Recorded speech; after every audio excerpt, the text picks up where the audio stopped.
Jau drīzumā izmaiņas gaidāmas korupcijas novēršanas un apkarošanas birojā. Tajā plānots veidot jaunu struktūru vienību sekretariātu, lai tādējādi nodrošinātu ātrāku biroja funkciju izpildi. Tomēr tieši kā varētu tikt uzlabots darbinieku savstarpējos strīdos novārdzināta biroja darbs, valdība neatklāja.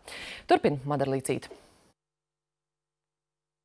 Ministru prezidenta lēma dot straujumu pirms došanās atvaļinājumā saskaņojas korupcijas novēršanas un apkarošanas biroja reglamentu. Tajā plānots izveidot jaunu struktūru vienību sekretariātu. Tā vadītāja amats varētu tikt uzticēts līdzšinējai priekšnieku palīdzēji datorspeciālistei Mārai Priedītei, liecina mūsu rīcībā esošā informācija. Vairāk biroja darbinieki pauž satraukumu, ka jaunais sekretariāts būs nodaļa, kurā kopā ar slepenības režīma aizsardzību būs arī sabiedriskās attiecības, iesniegumu pieņemšanas centrs, uz kurien darbā ir pārcelta jūtu strīķi un komandējuma organizēšana un sadarbība ar starptautiskajām organizācijām.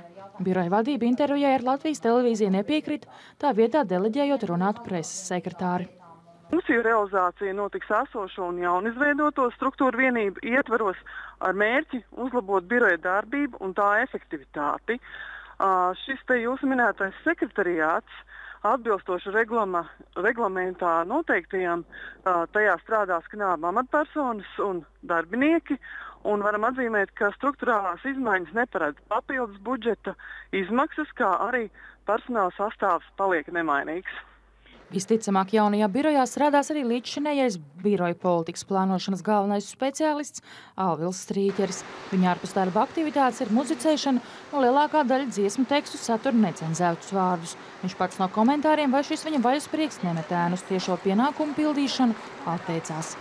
Nekomentēšu.